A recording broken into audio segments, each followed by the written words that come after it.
Hey everyone, welcome back to another Angel live stream. I'm your host, I'm Allie Barlow. I'm so excited for what we have in store tonight. We're going to be talking about our upcoming theatrical release, Bonhoeffer, that's in theaters November 22nd.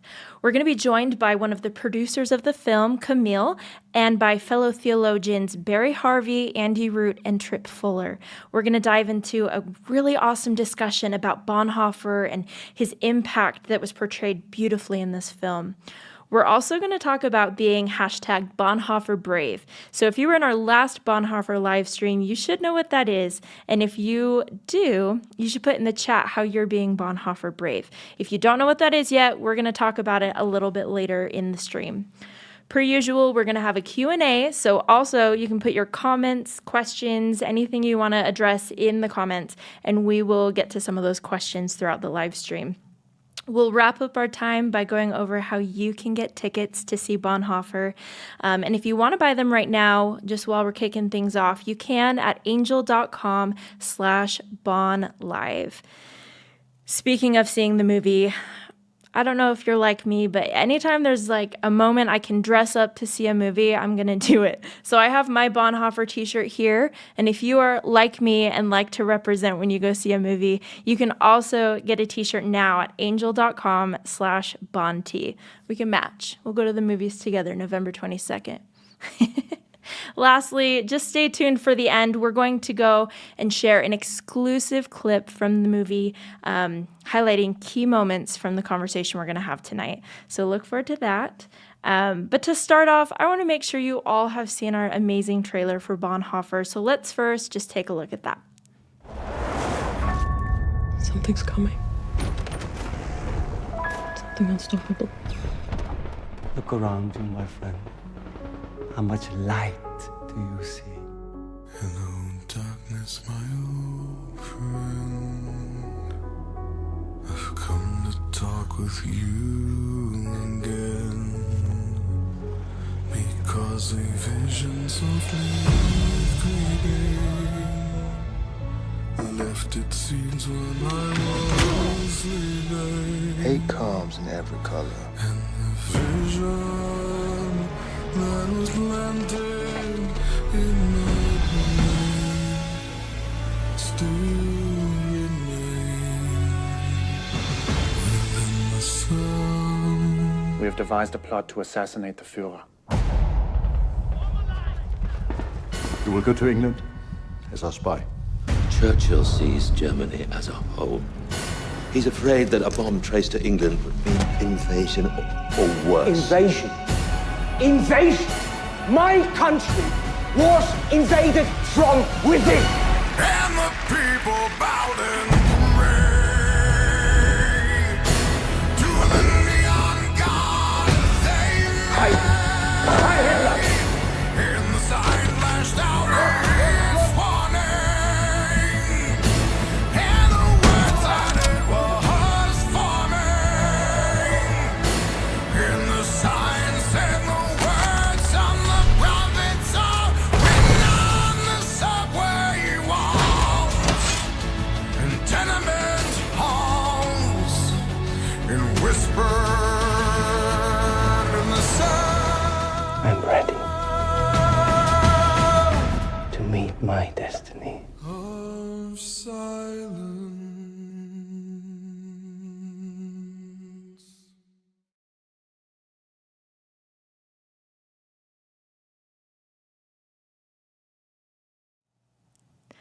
We are so excited for you guys to see this film and also to learn more about Bonhoeffer in tonight's live stream.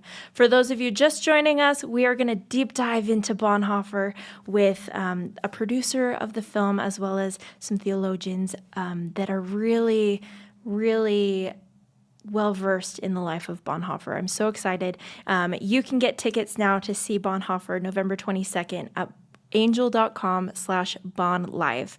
So now let's go ahead. Enough of just me talking. The moment you all have been waiting for. Let's welcome to our live stream Barry Harvey, Tripp Fuller, Andy Root, and producer Camille Kampouris. Hey everyone. Thanks for joining us. Great to be here. So I'd love to start. Camille, welcome back. You were on Thank our you. last Bonhoeffer live stream. It's a pleasure to have you back. I love talking with you. Do you mind just giving one brief intro, kind of who you are and how long you've been involved in the film? Maybe tell them a little bit about that. Okay, my name is Camille Kampouris, and my husband and I have been involved for 12 years in the film. It took us about 7 years to get a good script. We went through 3 screenwriters, 2 script doctors, lots of consultants, 3 directors that would work with us for a time and then leave us and chime in. We had all kinds of, did I say consultants? I don't think so, but we had a lot of people, and it took 7 years. And we just kind of very naively got into it. We thought this would make a great movie, and how hard can it be to get a script? You know, it would take us maybe a year or two. And, you know, famous last words, I had been a performing artist for years, but never on a producing end of the, you know, which is a very different thing than performing. And I actually performed at Muppets, so that's even a very, you know, that's even in another category.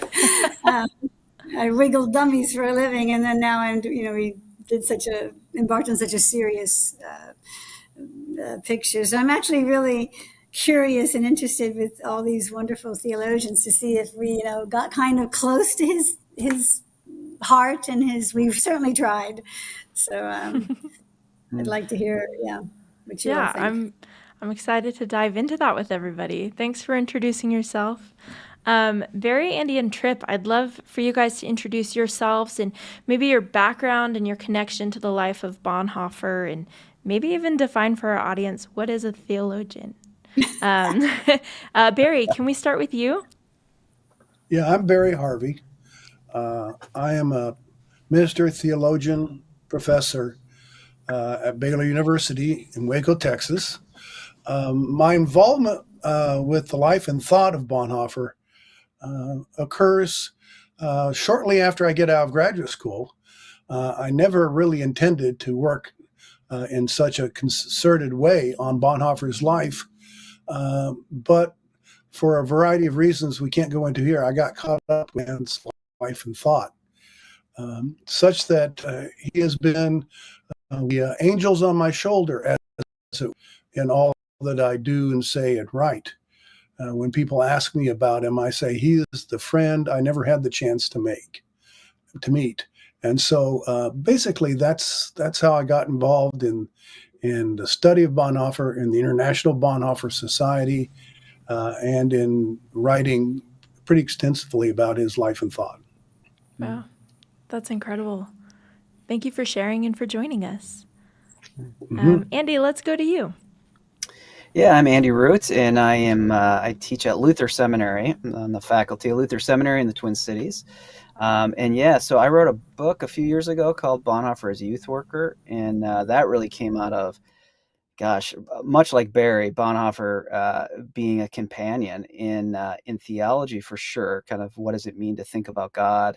What does it mean to think about what it means to be human before God? But Bonhoeffer was also a major companion in the practice of ministry. And so in my own life in a church, Bonhoeffer became a really important dialogue partner as I thought about how do I minister to a bunch of young people in Southern California, and what does it mean to be in relationship with them, and where is God present in the midst of those relationships? So yeah, it's been 25 years of reading Bonhoeffer and writing about Bonhoeffer, and he's always a partner in my reflections for sure.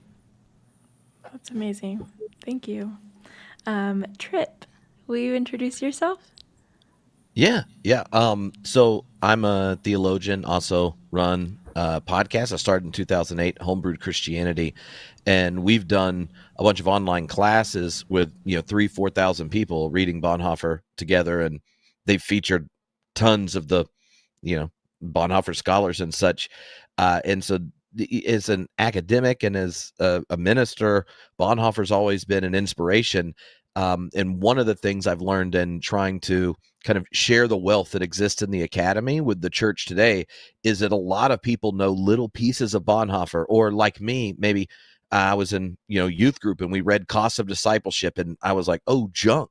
This is what we're being invited into as people of faith. This is amazing. And so he's been like a friend early on to me, but then grown. And then as I've got to wrestle with him with amazing scholars and stuff in public, I realized how many people love Bonhoeffer, and then how there's so much depth in his life and his work that hasn't been explored. And so getting to do that in different formats has been exciting. And just the idea of hearing how long Camille's been working on this is, I understand the stress just a little bit. I've been creating an 8-part audio documentary series on Bonhoeffer that we're in the middle of. And just the idea of like what parts you pick and how do you tell it. And then if people don't know all the history, how do you give this little bit of history and like kind of combine little bits of pieces, because you really want him to get his heart, but we're not Germans, and we don't know the church and state relations and it's not our time. And yet there's this beautiful energy in his faith that's so compelling still to people. It's like, how do you honor the history and make his kind of provocative invitation to faith present in our own time? So I'll try not to get distracted and just wanting to ask Camille about how she managed to get sleep while trying to do this rather arduous task. It's funny. We had to pick and choose so many things, throw out things and include things. And I mean, our first screenplay was so much talk. We loved it. We thought, oh, finally we got everything in there. But then critics would see it and they go, this is like 2 hours of talking. Movies have to show, not tell. And so then the second script, Bonhoeffer was not as compelling as the evil Nazis in the film. So we had amazing actors that wanted to play the Nazi parts, and nobody wanted to play Bonhoeffer. And then our next script was, James Bond. It was all spies, and not a lot of theology or heart or the perspective of Christianity from the suffering.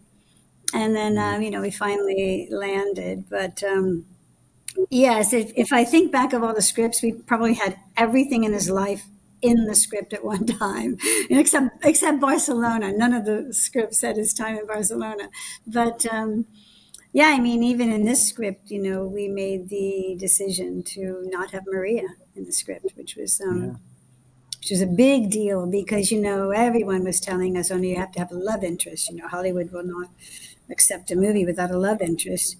And I remember our screenwriter, Todd, said, we do have a love interest. He's growing increasingly in love with God. So we went, okay, we'll go with that. Yeah.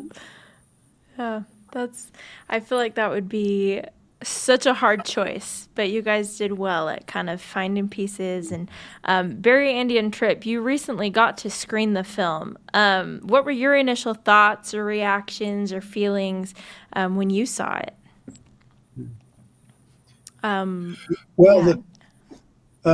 Anytime you make the transition to film, and I'm by no means a film critic or a student of any sort, you're obviously going to have to craft a picture of the person, in a biopic especially, to present. And that's always a challenge. And it's a challenge from many different directions. As Camille has already said, how do you handle this man whose public life spanned a little over 21 years in a 2-hour movie? It's a monumental task at best. Okay. And then the other challenge is how you present someone. Tripp just mentioned, we're not Germans. We're not part of the German culture, how people think, how the church has been understood in German life now and as well as back then. And so there's a lot of decisions that need to be made. And those are where, if you will, someone like me would want to enter into conversations about, this decision, this portrayal, this characterization. And so without, doing spoilers, that is one of the many challenges. Yeah. I have a kind of theory that you can, especially as people write about Bonhoeffer, if someone lands on one element of the biography always, and that usually says more about the interpreter maybe than Bonhoeffer himself. And so it was interesting to watch this and see kind of what parts of the story became central in the narrative. And I, to put my cards on the table, I'm one who tends to read Bonhoeffer very influenced by his family. And so the early years of Bonhoeffer, both the theological construction those early years, but just the relationships with his family. And I thought the film did a beautiful job, particularly at the beginning, setting Bonhoeffer, setting Dietrich within the context of his brothers and sisters and his parents. And so, yeah, that was really interesting. And so it was, for people who watch the film, I think it's really worth looking at which scenes are kind of honed in on kind of which location, because sometimes it's New York, sometimes it's the conspiracy years, sometimes it's the early life, and those tend to hold more gravity in the way to interpret Bonhoeffer and think about Bonhoeffer. And overall, I thought the film did a great job in touching on all of those, giving us a sense of Bonhoeffer. And I think there's even a mistake that a lot of Bonhoeffer scholars make is to not see Dietrich in and through the relationships. And I think sometimes we get so into his ideas that we forget for him, I think, this is my own bias, one of the central kind of, I guess, spirits that's propelling him is his responsibility to his friends and his responsibility to his brother-in-laws and his siblings, and what it means for him to even see his own life as embedded within the web of these relationships. And particularly at the beginning of the movie, I thought that was just really, I won't give anything away either, but the first scene kind of that takes us into the very young kind of, I don't know what it is, like 9 to 12-year-old Dietrich Bonhoeffer is, I think, pretty well done. I think it's really well done. It's so nice that you said that. Can I just jump in and comment on that for a second? Yes. Tripp, I'm anxious to hear what you have to say, but a lot of people said don't start with the family and don't have the family. Just get to the, cut to the chase. It's important. And we just insisted, because you can't really show how he's formed if you don't show his family. That was such a wonderful family, such a close-knit family. And as you know, I don't want to give it away, but tragedy hits, and it affects everybody. It affects the mother. It affects Dietrich's direction in life. And plus, I love the photograph that we've all seen of Dietrich with the little, Dutch boy haircut. So I thought we've got to have that in the movie. And we actually went to France for that wig.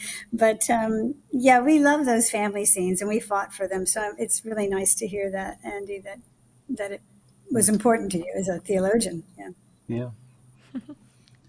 Yeah, I thought the starting with the family was beautiful, and watching it the first time, I watched it with my friend Jeffrey Pugh, who's been working on this audio documentary with me, right? So we're sitting there knowing we wrote 80,000 words for the thing and have to cut half of it out to produce something that within, for 10 hours of audio, and you're doing 2 hours, and then you have to show, not tell. And I was watching it and going, oh, I would like to have a long conversation about each one of these scenes, and like, oh, you wove together this element that happened at this one sermon, and then you put it in a conversation with his dad, and then it follows up with a montage type thing, and then it's setting this whole moment up, and it was just tons of fun to watch as someone who at the same time was spending all this time trying to do something similar, right, and telling the story.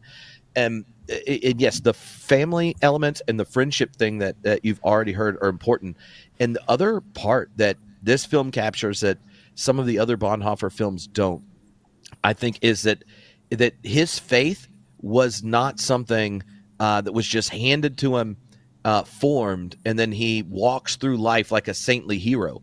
That his faith enlivened, especially at his time in New York, which this film focuses on in some powerful ways, and then it continues to grow, and it grows throughout all these challenges as he wakes up to what's going on in Germany, and then as he encounters a series of failures and not finding a community within the church to respond, and so that there are these elements of it that in the telling you can tell that people that Camille and company were trying to actually produce not like this polished hero that so many people get, but the kind of unfinished hero that's so much closer to us and yet struggling in a context just different from ours, that we can start to see, maybe we too have to struggle with things like nationalism. Maybe we too have to come and awaken to the way questions of race and class might just be so internalized in what we treat as normal. We don't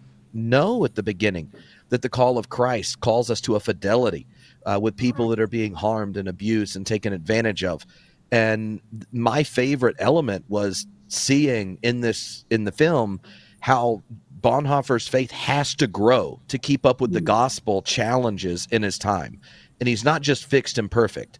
And knowing how so many of those challenges have resonance in our own context, I hope when people watch the film, they experience what so many of us that are theologians experience as we get to know more and more of him, that in all of his complexities, in all of his struggles, we find an ally, right? That's what you heard Andy and Barry say, is they don't just love Bonhoeffer because his ideas are cool and it's a beautiful picture of the gospel or something. It's that the tactile nature of his faith and his struggle comes out in his writing and is expressed in his life. And it functions as an invitation. And that's hard to capture on film in something 2 hours. And so that was by far my favorite, and I'm trying not to spoil anything. You're doing great. Camille, sorry, did you have something to say? Yes, actually, it's really interesting what you said, Tripp, because in a movie, you have to think about the arc of the character, right? You have to think about the growth. And one of our scripts early on, he was just a saint from page 1 to 120. He was just never got angry, never had a problem, didn't struggle. And that's kind of how we saw him. And then we had to really dig down deep and say, well, how do we show the anger, at that, well, I don't want to, there's a point where he's even angry at God, that everything is kind of gone up in smoke that he thought God was telling him to do. And so you have to, that's why we've included the family. Harlem was a big piece for us that I've read a lot of books now on Bonhoeffer. I've had 12 years, we've had a lot of time to read. And a lot of books, Reggie's book, of course, is all about that. But a lot of books I don't think they understand Harlem, some of the German books. And so they kind of gloss over it. But that was really important for us because, in Harlem, at the time of segregation, he would have seen signs, no blacks allowed. Well, it wouldn't be too long before he saw signs, no Jews allowed. And so you have to show, why is this person so quickly, in 1932 and 1933, he's speaking out against Hitler. How can it be so quick? So you have to show that so that later an audience member can go, oh, well, maybe the Harlem, they have to think about it and put it together sort of, yeah. So, we struggled with the arc a bit, but it got there. Yeah, I want to extend the relationships he had with his family to the way you showed at least some of these friendships, which were equally significant in his development. In the movie, you do show the relationship with Frank Fisher in New York, obviously significant, obviously his participation in the Abyssinian Baptist Church. But it was other relationships that, for those of you who will take this movie and say, I got to read this guy more, his relationship with a Frenchman, Jean Lasserre, which is remarkable, in part because he was French and Bonhoeffer was German. And they had just ended a few years before this horrific war where the hatred was just phenomenal. And then the role that Lasserre had in helping Bonhoeffer understand the gospel in a much more fulsome way, such that when he gets back to Germany, he writes his cousin, he said, the theologian was not yet a Christian. He had not yet learned how to read the gospel. He had not yet learned the importance of the Sermon on the Mount. So all these friendships, and then, of course, friendship with Lasserre, his brother-in-law, von Donjani, his brother-in-law, Betka, all are crucial in that regard. Yeah. Yeah, one thing, Camila, I would be interested in hearing too is I mean, you've given us this beautiful picture of how you went through multiple different scripts, and each one had their own emphasis, and you have to think about the marketplace, who's going to watch this movie, and things like that. And I think you did a really good job in it, and not well, you give us a hero in Bonhoeffer, but you don't kind of maybe make that cartoonish. It doesn't become an action movie, or as you were saying before we started, it doesn't, or maybe you said earlier, it doesn't become James Bond or something like that. But there is a sense of him being heroic, I think, within this, and I think that's one of the reasons we all love Bonhoeffer in some ways. But I was really struck in kind of thinking about this theologically, about how much Bonhoeffer is a Lutheran, and how being a Lutheran in a time where there's a whole Luther Renaissance, that he's at the University of Berlin when we're at the 400th anniversary had just kind of happened a decade earlier of Luther's nailing of the 95 Theses. So Luther's everywhere at the university. He's doing his doctoral work at Humboldt University. And there's a sense, I think, that runs through Bonhoeffer's theology that he never sees himself as a hero, that he always sees himself as a sinner who stands before God. And the responsibility that he'll have to take may very well call him into what we may kind of retrospectively call heroic, but he is just simply trying to be responsible, and responsible as one who is fragile, who suffers, who is bound to other people he doesn't want to see suffer. And I think that would be I just think that's a real hard task to illustrate that in a film, especially one that's just over 2 hours. There is this internal dynamic, I think, for Bonhoeffer of what it means for him even to take the utmost responsibility and to enter into a conspiracy to kill Hitler. He does not think that that's a self-righteous act. That isn't, in some sense, he doesn't even think that's the right thing to do, that he'll stand before God condemned as a sinner, having broken one of the 10 commandments. But nevertheless, he feels like this is his call for responsibility. This is what it means to stand before God, which he will as a sinner, but also in responsibility for his neighbor. So, I mean, there's such nuance in his theological imagination, which I think is what draws us theologians into him, is the way biography and some of the deepest theological ideas of the 20th century come together. And that, to me, seems to be one of the hard parts about the genre that you've given us, or the film you've given us here, is how do you make Dietrich Bonhoeffer someone that you want to follow, that you kind of have this cinema heroic element, knowing that he never ever thought of himself as heroic. And when we get his inner thoughts in poetry, it's very much feeling quite frail and broken and vulnerable. And the need of his friends is his own kind of deep sorrow. And so I just think it's an interesting dynamic, kind of thinking about genre that way, and I think a nice element with that. We show him. Excuse me. Go ahead. We show him breaking down a couple of times in prison. Where we wanted to show him fragile, not the saint. We show him at one point saying, "Take me home." Basically, he wants to sort of die. And it's the poem "Who Am I," where he says, he tells you what he's really thinking inside, really struck us. But it's interesting you should say that he was a Lutheran, because we didn't quite know how to preserve that, except to say we have got to have a European actor, cannot be an American. And then we were so happy when we got a German actor, because they carry themselves differently. The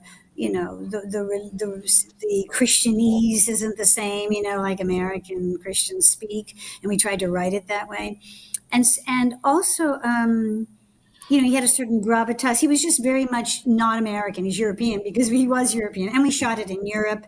We had said from the very beginning that we wanted, classically trained actors that could have some gravitas, and that could use the, I don't want to go too far down this road, but I don't think, personally, that American actors are as well trained as European actors or as British actors. They're really theater trained over there, and that gives you a certain way that you, certain resonance to your voice, because you study that, certain way you form your vowels and your consonants.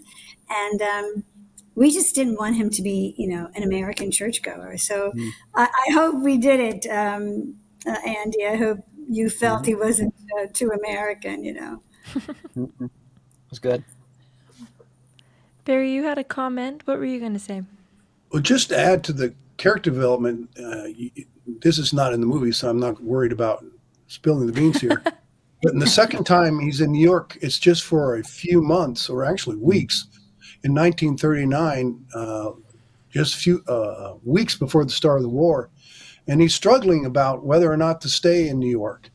And this is a man who loved his country, but to use a kind of just pious phrase, he loved Jesus more.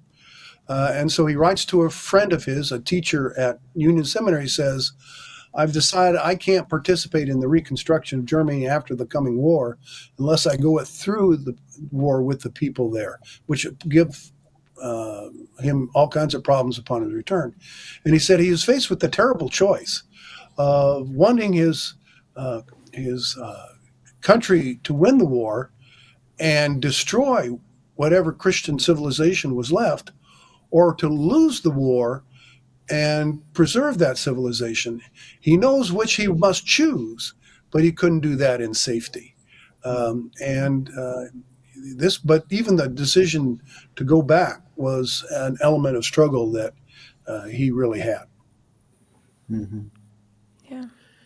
There are two things that really come from your comments that I loved, and it is really in comparison to the temptations that a lot of American versions in film or TV of Bonhoeffer that are disappointing for me regularly, and it's really that they make him way American, and that the version of Christianity he's experiences it's not Lutheran, it's an American version.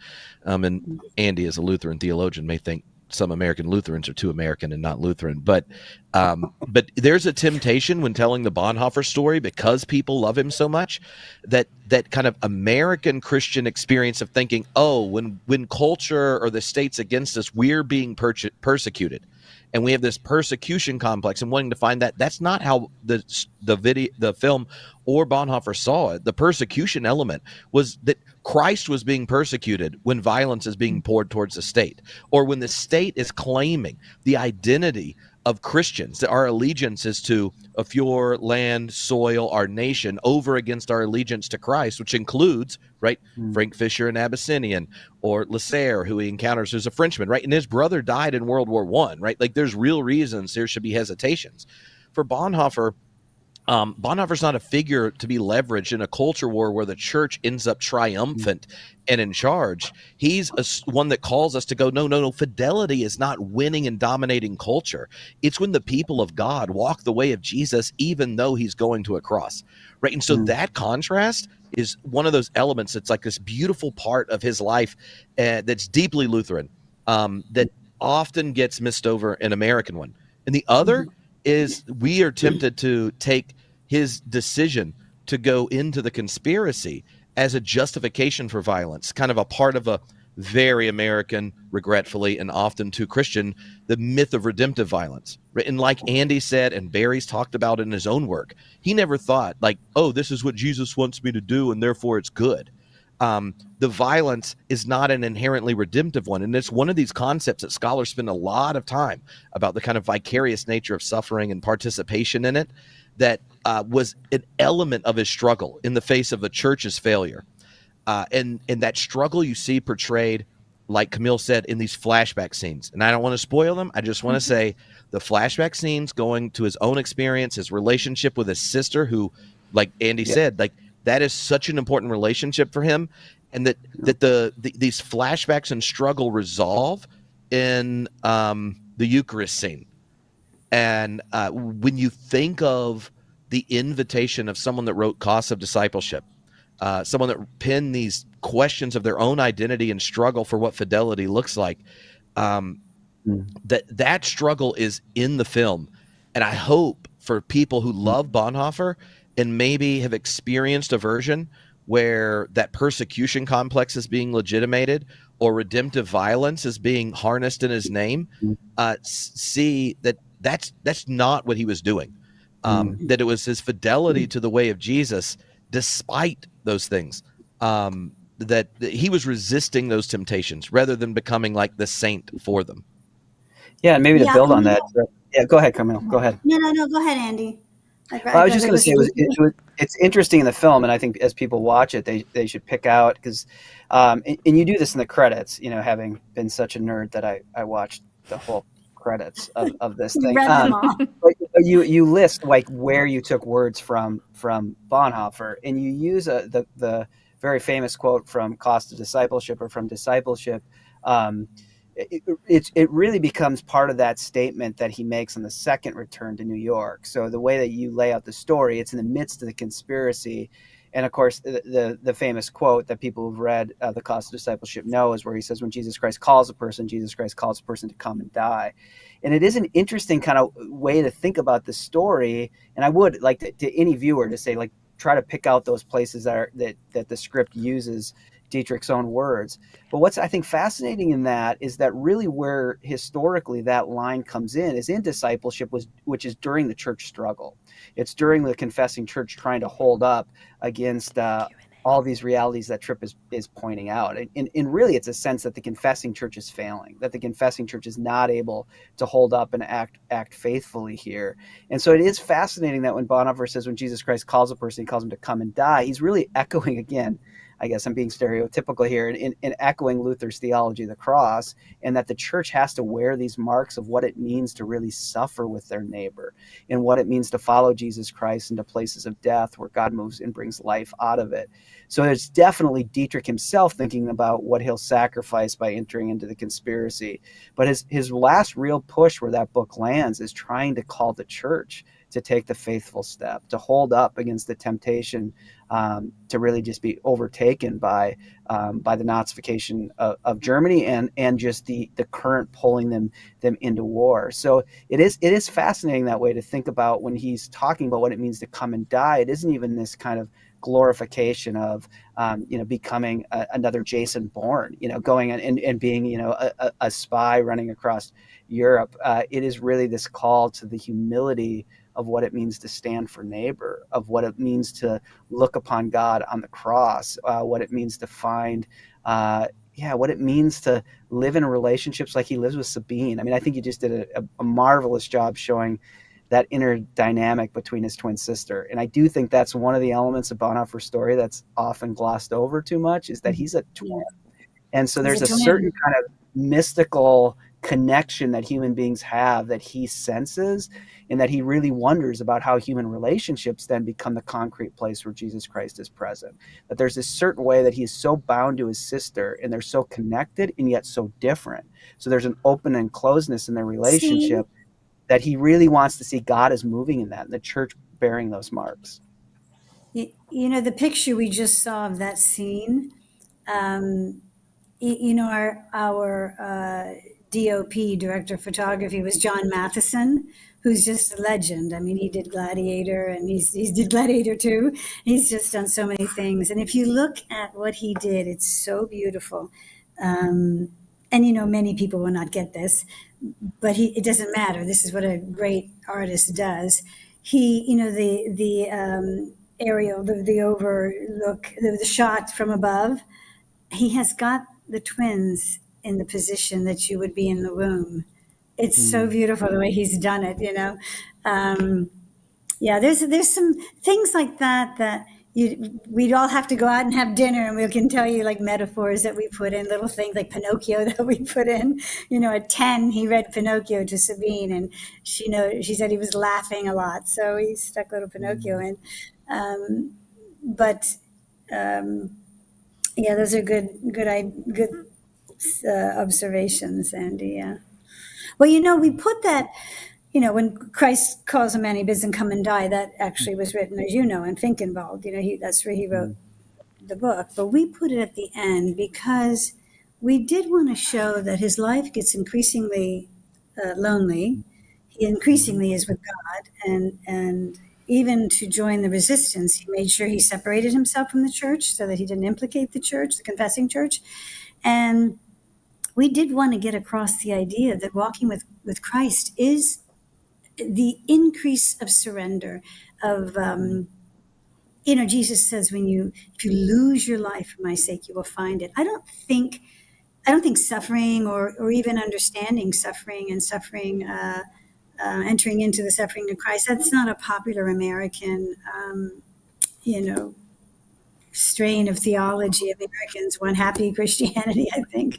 But, just because we live in a different culture, we live in an affluent culture, and we don't, it's not dangerous to go to church. And so I'm not putting us down. We haven't had the obstacles that Bonhoeffer had. I mean, one of the things which you said, Tripp, earlier, is one of the things that struck me as I read a lot of Bonhoeffer is that as a young man, and I was a very young woman when I was 25 when I read Cost of Discipleship, I was encouraged much later when I read, Bethke's biography and different books, that he didn't have his theology all straightened out the minute he walked out of Harlem or the penny dropped. And none of us do. And I think one of the things with this movie and casting a younger actor who could play older, but not starting out with a 35-year-old, which we had auditioned a lot of men in their 30s, was to show that we wanted to appeal to young people too with this picture. They need a role model today. It's a tough world that they're growing up in, and we thought just Dietrich is a perfect example of someone that your theology grows as the things as you face obstacles and as you face them in prayer and with Christ, and as he did at Finkenwald with meditation, and that's how we grow, and we're going to grow until God calls us home. So that was one of the things we did want to show, was that you don't have it all together, and he struggled. You all know he struggled so much with every decision. Yeah, I'd love to dive into that with you all.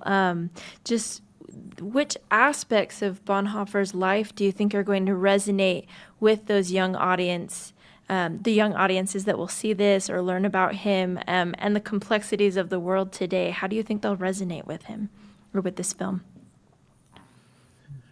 The 2 years ago, I ran this survey of 3,000 Americans under 40 who would say they are in faith transition since 2016.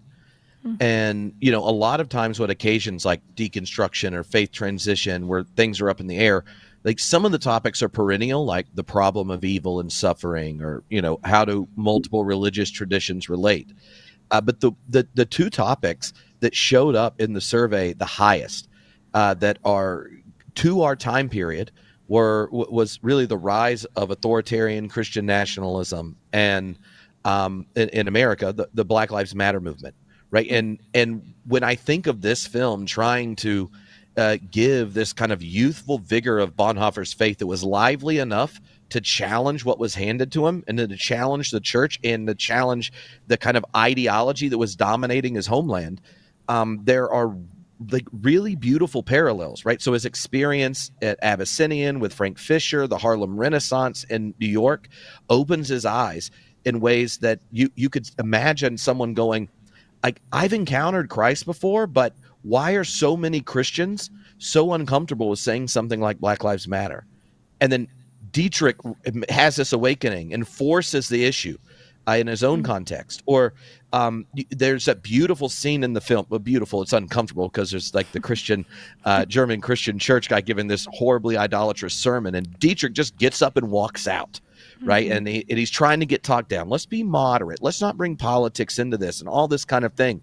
And Dietrich Dietrich looks at him and is like, no, this is idolatry. Right. Like, you can't think that we're just trying to be moderate and avoid political conflict. And then the fever of an idolatrous nation that can't differentiate God and the state takes over. Right. Those two issues showed up in this survey, and as a nerd, you're like, I'd love for you to hear about Bonhoeffer, but in our popular context, tons of people use Bonhoeffer for the opposite answer, and so like I think the way those two stories, like what happens in New York and the encounter with racism in America, and the showdown of the rise of a Nazi Christian nationalism in a Germany, is really an invitation to people who may go, I don't know if I have a space in the church I grew up in, but I love Jesus. But how does this work when I have to set it aside? Bonhoeffer shows what it looks like to follow Christ while resisting most of the Christians around you. But you're leaving it behind or deconstructing it because Christ has called you to solidarity with the Jewish people, with the underside there, or the Black lives in our own context against systemic racism, and it's resisting nationalism in different forms. And to me, it is an invitation of Christ, but those are real elements of Bonhoeffer's life that get mixed over so often in American context. So much that a whole bunch of his family members released a thing saying, "Stop ruining Bonhoeffer's legacy," Right. recently. So that to me is exciting. And if I was in Camille's situation and like trying to tell this story, I think there's like the perfect amount of invitation. I watched it with my 16-year-old, and he said that. What did he say? Anyway, He he said made what? those connections. He made the connections of like Bonhoeffer's struggle around solidarity with the Jewish people and resisting German Christian nationalism to our own context. And I think that there are a lot of people who've encountered the love of God in Christ who go, do I have a space in the church if it's offering me this way towards where you can't differentiate, say in our context, America and the church, or you can't recognize God's solidarity with those that bear crosses in the present. Anyway, those two elements were great, and I think definitely not just resonate with Bonhoeffer, but for our time and in this format, put the challenge of Bonhoeffer in a deep way to the church in America in the present. And by the Yeah, way, Tripp, I would want to talk about it, though, in a little bit different way. Bonhoeffer never gives up on the church, per se. His majority form of his resistance was working with the confessing church. As much as he was disappointed with it, his resistance was as a teacher, as a pastor, as a theologian. And then and I actually use different language. I don't think he joined the conspiracy. He got caught up in it. One of the leading German historians saying he became part of the military intelligence office just to avoid the draft. He didn't want to serve in the army. And then increasingly just gets caught up in what's going on there. And the struggle there it's far from clear exactly what he thought of particularly the assassination attempt. So, but it's really important to understand he doesn't give up on the church per se, but he realizes there's a small cadre of people who are willing to struggle for this. And even in the military office, when he traveled overseas, he primarily did his ecumenical work that he had been doing even before the war. So it's important to realize all this. He's a much more complex figure than someone says, I love Christ, but I can't deal with the church anymore. And I hope ultimately people are motivated by this movie to read more about Bonhoeffer and hear about this complexity to his understanding of resistance. Yeah, I mean, that's an interesting dynamic because at the beginning of the film, particularly the first experience in New York, Bonhoeffer says a few times in talking about the kind of arc of his development in his faith that he's taking a step away from religion and that it becomes about God or becomes about Jesus Christ and not about religion. And I think what you're echoing there is this kind of revolution that happened through Karl Barth in 1919 with the publication of his Romans brief, where Barth really does see the way religion has become idolatrous for the kind of nationalism that Tripp was kind of talking about, and that Bonhoeffer kind of follows that tradition. But he really, to take Barry's point, really mobilizes it always within an ecclesiology. So even when he's taking steps in some ways in those conspiracy periods, he is always doing it as someone who's faithful to the church and believes that the kind of concreteness of where Jesus Christ shows up is in these communities, and primarily in the church's is witness there. So that was a really interesting kind of dynamic. So while religion can become idolatrous for him, he doesn't he doesn't ever want to think of it the expression of our Christian life outside of practice and outside of community and outside of shared life and outside of a community of tradition that has the biblical text at its center in church history there. So yeah, I think sometimes we see the kind of ethics period and the conspiracy period as this turn away from this very ecclesial-centric Bonhoeffer, this very church-centered Bonhoeffer, more towards this radical theologian. And I think that's often been a misread. I don't think he ever even the radical steps he takes is for the church, and it's for the church because he thinks Jesus Christ is always moving in the community of persons in relationship, primarily in the church. And again, that's why the echoes to the family to me are so strong, because I do think he gets his first kind of sense of what community can be inside of his family. And that's really, I think, a significant piece for him. You know, I'm glad you said that, because when he later talked about religionless Christianity, you know, people think, oh, he's turned his back on, he didn't at all turn his back on church, but he wanted real church, Christocentric church, not the trappings of church. While we were working on one of our many scripts, we were in Israel, and I took a tour of Yad Vashem with this great Christian teacher. And at the very end, I just said, you know, if you were to sum up the church during that period, you know, in a paragraph or something, what would you say? And he didn't use a paragraph, he used a phrase. He said, a colossal failure of courage. And that's one of the things we wanted to show in Bonhoeffer, is that he saw church as the opposite. He saw that Christ calls you to stand for those who suffer, to stand for others, to stand for those who have no voice. And it is difficult, and it will take courage. It's not, at the beginning, Niemöller, and this is true, Niemöller changed a little later, wasn't quite there at the very beginning with the Jews, certainly, and felt, like many of them felt, you know, let's preserve the power, the influence, or let's just get to know this new leader before we, you know, worry about the Jews. So, yeah, to your point, I don't know if I explained that right, but to your point, Andy, he always loved the church and wanted it to be the real church, wanted it to be the church that he read about in the Sermon on the Mount and the early Christian church. It's funny because I would be considered, I guess, a conservative Christian in that, I mean, my heroes are people like Bonhoeffer, but I go way back. I mean, I was raised a Catholic and walked away in high school, and then now I'm very ecumenical, but I'm Protestant. But my heroes have always been people like Athanasius or Chrysostomus, or people like that were exiled and, you know, arrested, murder, and so Bonhoeffer was just a delight for me. It was my hero, a little bit closer to 21st century. But. Camille, can I ask you a question earlier? Go ahead, about? Go ahead. We talked a little bit earlier about he was definitely Lutheran. He loved himself some Luther, but he wasn't a down the line Lutheran. The way he talked about the Sermon on the Mount, came to talk about the Sermon on the Mount, as one person in a well-known kind of satirical Christian magazine, no longer published, put it.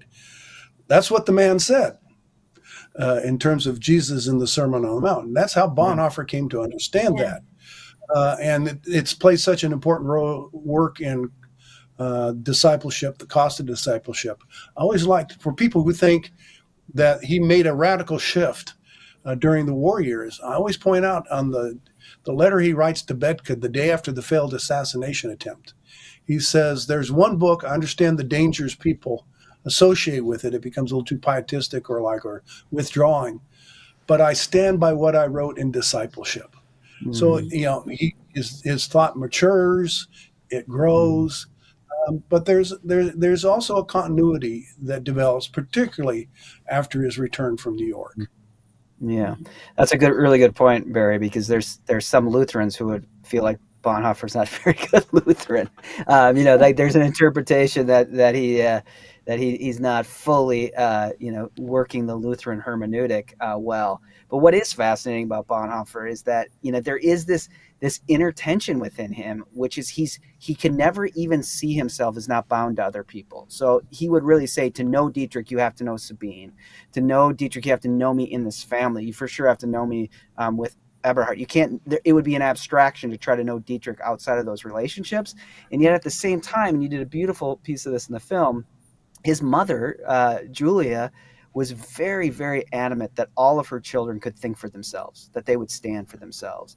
And, you know, this confidence was just bred in them from when they were so young, to such an extent that that Dietrich was very close with the great liberal theologian Adolf von Harnack, and decided not to study with him, not to do his doctoral studies with him, not because he had anything against Harnack, but because he admired him so much and he was afraid he would become his disciple. So he picked another theologian named Rudolf Seeberg, and basically tells his mother he picks him because Seeberg is boring and no one would be convinced on Seeberg's disciple, because it's really important to Dietrich. And I think he gets this from both of his parents, but really from his mother. She really waters this, grows this in her children, that they need to think for themselves. So that's one of the just really interesting things about Dietrich Bonhoeffer that always takes you back to the biographies. There's these kind of, sometimes what we say in theology is these kind of like dialectics in play. And so one of the ways that early Protestantism kind of thinks is dialectically, that God becomes present where God is absent, and that the glory of God is revealed in the cross and suffering. And Dietrich kind of lives that out, that he is most himself as an individual when he's bound to others. And you could only know him as an individual when you're connected to others. And this is why we do get these kind of beautiful practical dialectics, where he says in his dissertation that all human relationships are about openness and closeness, and you have to be able to have both of those. And if you lose one of those, then you're not in community anymore. Or when in life together, we get the day together and the day apart. Be concerned about the person who cannot be with others. Well, that makes sense. But he says, do you just as concerned of the person who cannot be alone? So you have this kind of dynamic of Dietrich, where he is always seeing himself as bound to others, but connected to something bigger at play. So that idea reminds me of or connects up with what Barry was saying. That's awesome. Camille, with this film, you guys have started something, a hashtag. We call it Bonhoeffer Brave. Can you explain that to us a little bit, kind of what the meaning behind that is and why what we're asking people to do with that? So that was actually an idea that came in a discussion with Angel and all you have these wonderful people that work on social media. The idea of having a Bonhoeffer Brave campaign, where you would think about, have you ever been brave, or are you brave? And maybe send something in or post it on when you've spoken out, when you've been brave. It's funny, we did a roundtable with Jonas, with the actor that plays Dietrich.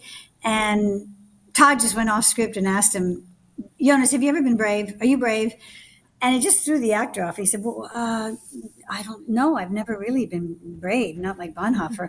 Then he said, but when I was playing the role, I was thinking of the women in Iran who are being beaten for not having a headscarf on. And that kind of started us on globally, people who are brave on a more consistent basis than maybe others are, and would like to write in and share it with us. So that's the oh, there it is on the screen, Bonhoeffer Brave. Hashtag Bonhoeffer Brave, yeah.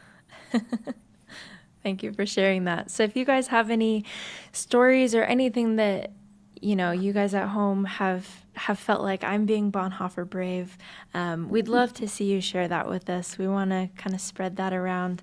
I do want to also share a couple of comments that have come in just while you guys have been talking.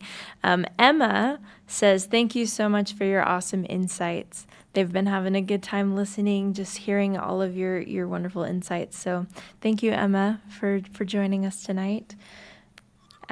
We also have Lawrence saying, congratulations on the new film, and here's to a terrific opening this Thanksgiving, everyone. Thank you guys so much for joining us at home during this discussion, and thanks to all of you for sharing your insights and having this conversation with us today. I do want to just ask one last question while we're here together. I'm wondering if there's anything that you hope viewers will take away from this film when they go and see it. Barry, can we start with you? It's something I've said with regard to all the movies and documentaries and television series on Bonhoeffer, and that is the best thing that you can do is start to read Bonhoeffer. Yes, you should read the historians. You should read Bethke. You should read Singen, Sleepen, Dram, Marsh. but come as close as you can to the person, and that's Bonhoeffer. And his entire works are easily available. There are several places you could dip in, and hopefully you'll get to know him as Tripp and Andrew and I have come to know him, as this companion, not only in thought, but in life. One of the things that I just picked up when we were talking earlier, part of the way you become brave is you surround yourself or are surrounded by brave people. And that began with his family. His family as a whole recognized far ahead of everyone else the danger that the Nazi movement was developing. And so the entire family in various ways was involved in the resistance. One of his brothers was killed, in addition to Bonhoeffer. Others were imprisoned. Others had to flee the country.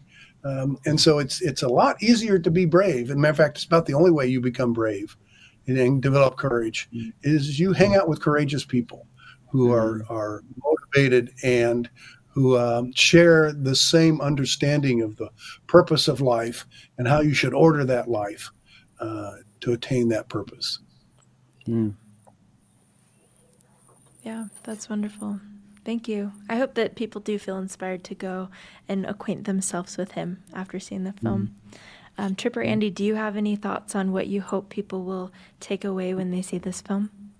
Yeah, I think for me, building on what Barry has said and pulling in our hashtag, because I know that's important to underline the hashtag here, is, I think one of the things to really think about, and maybe our cultural moment raises it to the surface, but I think it's fair to say Dietrich Bonhoeffer does not think being brave is being committed to an idea. And so where I think the early piece that we hear him say it's not about religion, it's about the encounter with Jesus Christ, is that Dietrich does think that theology, church life, when it becomes embedded in the idea, anyone can be brave to an idea, or there becomes a different kind of will towards power or something to fight for the idea. What will make you brave is being bound to persons and being bound to people and standing for people. And I really think at least for me, my encouragement of one of the shorthand ways to read Bonhoeffer is that he's always against the idea and for the person, the person of our neighbor who Jesus Christ is for. And so I think watching this movie, watch it and look for where Dietrich Bonhoeffer is for people, where people come in, where personhood is central. And I think that's what we can take away from this, and is really important for our moment. That Dietrich would kind of think, to say it really kind of crassly and maybe controversially, he doesn't think Christianity is a great idea, but he thinks it's ultimately the encounter with the very living person of Jesus Christ, and that is transformational in a dynamic way. And so Christianity lives when it's about the person of the living Jesus Christ who calls us to our neighbor in those relationships. Wow. There's one element I think the film captures that is often missing in portrayals of Bonhoeffer, and it's that most people know how serious he was about his faith, but they don't capture just how much joy and playfulness runs through Bonhoeffer. And if I was thinking about Bonhoeffer Brave in this film, notice that he picks up a specific soundtrack, right? The jazz and blues of Harlem and the black gospel music. You see him light up to share it, both with his family when he returns, with his and he'll share it at Finkenwalde with his students. Those songs are on in the film, right? Like in his journal, where he's sitting there in prison at the end. And part of what those songs, I think, represent for Bonhoeffer are the ways in which the full brokenness of life and the deep joy of fidelity to Christ go with him. And so these songs that were formed within the African American religious life in America, he learns them, and he says, right, this is where I heard the gospel preached for the first time. And if we're thinking about what it's like to be brave, I think today, part of like learning from Bonhoeffer is find the soundtrack of people that are being brave and let them become your songs. And find the songs of people that know the joy of the gospel and fidelity in the face of injustice and oppression.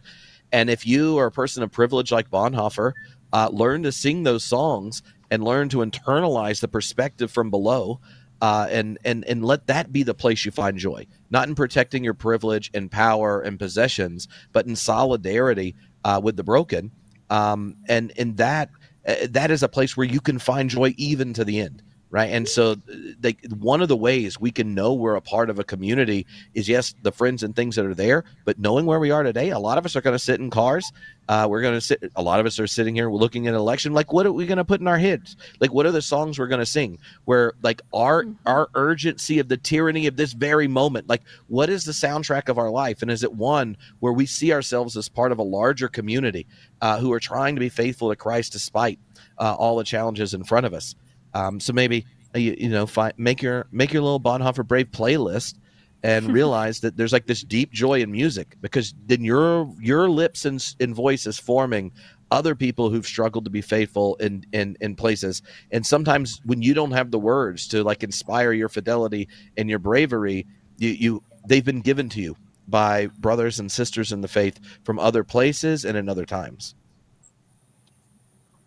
Wow, you guys are so inspiring. Thank you for sharing. Camille, did you want to share anything that you hope people will take away from seeing this film? Well, sort of a little bit of what everyone has said, but I mean, we made in the end, we made the film hoping that people would fall in love with Bonhoeffer, fall in love with his courage, his love for God, his love for people, be so inspired by him that they'd want to kind of go on the same journey that he went on, and that it would also, in some level, this movie would accomplish what Dietrich wanted as well for the church, that it would be a call for the church to be the real church. When he comes back from Harlem, he says, in Harlem, I saw real faith. And then we try to unpack that throughout the rest of the movie. And real faith doesn't always look like what you think it looks like. At the end of his life, he says that this is not the end, but the beginning of life. He's talking about death. So he became more and more focused on the Lord, and that's why we put the last beatitude in there. The last beatitude that he says a couple we put as pure, blessed are the pure in heart, that they shall see God. And I think that's what he eventually, that's who he eventually saw. Oh, there's my husband peeking in. Listening. Okay. Oh my goodness. Well, thank you so much to all of you for joining us today. It has been such a pleasure talking to you, kind of hearing your insights, and hopefully for those of you at home, piquing your interest more into the life of Bonhoeffer and into the film. So thank you guys so much, and I hope that you all have a wonderful evening. And Barry, I love your cat. I was watching him peek around the corner. Poke their head around. He was looking up here at my Bonhoeffer collection, and so these are very good books. I think he was trying to find Life Together, and I have it over here. So he can find it. What's the cat's name? Butters. Well, we're glad Butters joined us. Butters Bonhoeffer. So cute. It was really nice listening to you all. Gentlemen, you were just fascinating. You really blessed me tonight. Thank you. Thank you, guys. This has been fun. Thank you all for having us. Yeah. All right. Bye-bye. Have a good night. That was such a wonderful discussion. I hope that you all enjoyed that as well. Don't forget to use that hashtag Bonhoeffer Brave to tell us how you can be brave like Bonhoeffer. I also, like I mentioned, I hope that piqued your interest in Bonhoeffer and this movie that's coming out on November 22nd. You can actually pre-order tickets now at angel.com/bonlive. So get your tickets there. And if you're not sure if your local theater will be showing Bonhoeffer when the time comes, comes, you can call them and request or submit a request through the official ticket purchase site on the Angel app or website. We want to make sure you're able to see it, so don't be shy. Let them know you want to see it. If you are a current Angel Guild member, you can also reserve those 2 complimentary tickets that come with your membership. So you can also, whether you would like to use those for yourself or if you've already purchased your own tickets, you can give your complimentary tickets to family members or friends that you hope will see the film. So again, Bonhoeffer's in theaters this fall, November 22nd, just in time for Thanksgiving. Thanks again to Camille, Barry, Andy, and Tripp for an incredible discussion tonight. And thank you to all of you at home that join us in these live streams. I love getting to spend this time with you. We all do. And thank you for helping us bring films like Bonhoeffer to the theaters. We look forward as we await the release of this movie, November 22nd. I'm plugging it again.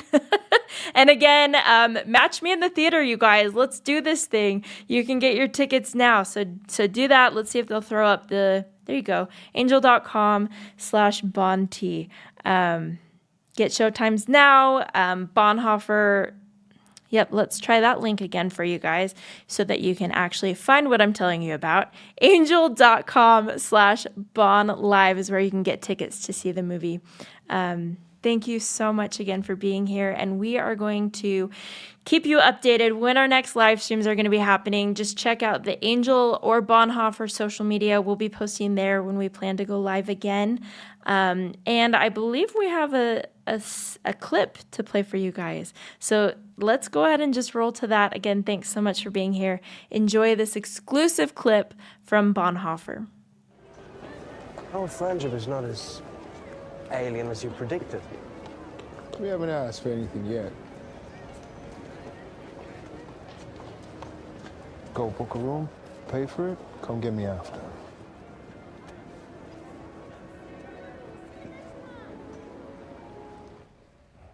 Good evening. A room just for a night. That'll be $2.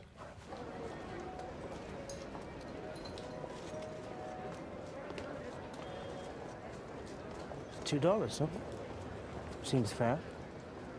Let's go see how fair.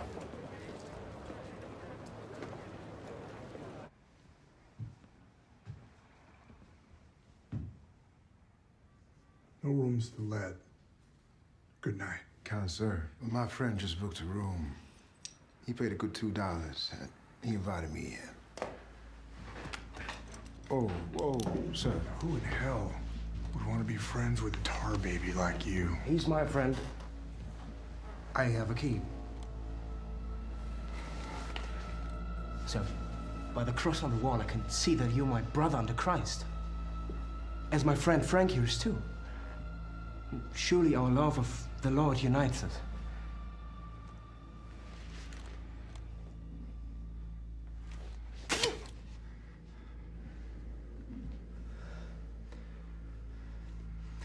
I paid for this room, and Frank and we are going to stay in this... How dare you animals interrupt my quiet evening with your violence? The next one comes from the other end of this gun.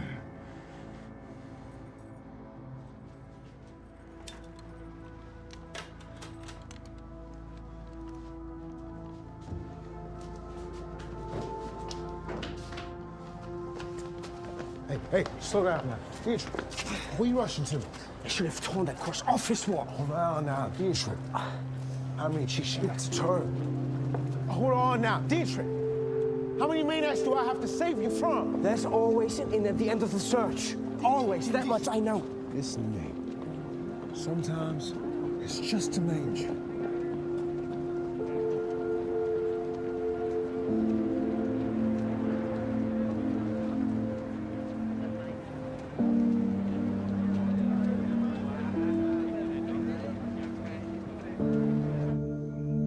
I'm so embarrassed. I put you in danger. No more danger than I face any day. How could I think it would work simply because I wanted it to work? It's all right, D. It's all right. I could not raise a hand against another man. This kind of hate takes something stronger than a punch. Sometimes a punch makes a necessary noise. And sometimes just as useless as spitting in the wind. We're so fortunate not having anything like this in Germany. My brother, hate comes in every color. Your eyes just haven't been opened yet.